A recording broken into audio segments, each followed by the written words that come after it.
It's Tribulation Day 38. I'm still here. The world's still here. And once again, this is my second take. It's actually getting to be a tribulation amongst itself, having to spit out these video logs twice. As I've always said, the first time I do it is always the best.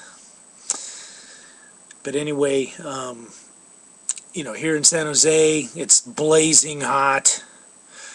Seems like that's kind of where the weather's at, is it's either abnormally cold and miserable with storms and thunder showers and floods and hail and snow and tornadoes, or the sun comes out and it's immediately 100 degrees and blazingly hot. Why is that? I posted a new Tribulation story to the Tribulation blog on the website. It's all about the volcano in Chile. The ash cloud has now circled the earth, and now in Australia they're having to shut down the airports because of the volcanic ash. So, the point being is, whether it's volcanic ash or radioactive contamination from, say, a nuclear plant in Fukushima, Japan, one way or another, with the world spinning and the atmosphere, eventually it circles the earth and everybody's impacted. A global impact.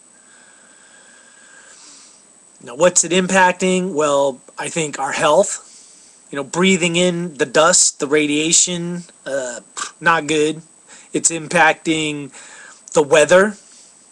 Extreme weather everywhere. There's floods everywhere now. Floods all across America. Floods in China. And you know what? It impacts the food supply. Crop damage and whatnot. And just, if there's terrible weather, you're just not having good crops. So where's that all leading? Basically, you throw in all the nasty weather,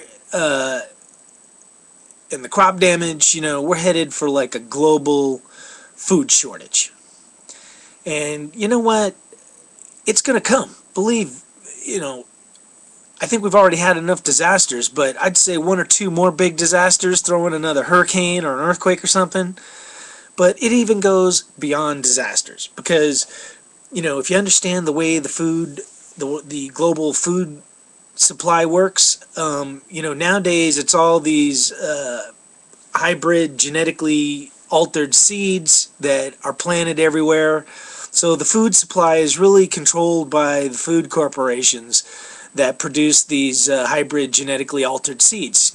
Sure, there are some, small farmers or communities or whatever using natural seeds, but they are few and far between, and it's definitely not enough to feed all the people in the world. So in order to produce food on a mass scale, you got to use these hybrid seeds. And part of the tribulation is, as we're struggling, the powers that be to control the world, the oil-based economy, the new power structure is certain to be food. Those that control the food will control the power and the money. And basically, if you look all around the globe, wherever there's war breaking out, or these disasters and floods, the small independent farmers, the people that might be doing natural growing, are gone and being bought up and bought out by the bigger, large corporate farmers. And they want the price of food to go up. So, that's why the global food shortage is sure to happen, because they're just not going to crank it on out, and they may not be able to crank it out because of disasters, but that's okay with them for now, because as we all starve to death, they regroup and gain control. Now, maybe it doesn't have to be that way. The tribulation we're facing, there's probably two paths, the dark side and the good side. The dark future is a world where everybody's starving and desperate and controlled by food. The brighter path is, us figuring out how to, grow food for everyone and not letting it be a power base. But, if you're looking at the world to date, we haven't learned how to do that because people are starving everywhere. So that's something new we're going to have to figure out how to do. New way of thinking, new way of managing food. But in the meantime, get yourself an extra bag of rice or some extra canned goods just in case you have to hang in there for a period of time before you can get more food. I'm kind of waiting on the Middle East. I think a bunch of stuff there is going to start, you know, exploding. It's already exploding. Politically, another idiot jumped into the race for president, John Huntsman. You know what? He's your basic Bob Dole, John McCain loser.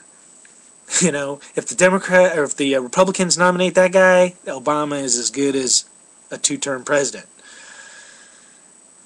But the good news is I don't think we're even going to have another election. I think too much crazy stuff's going to break out. So in the long run, it just doesn't even matter.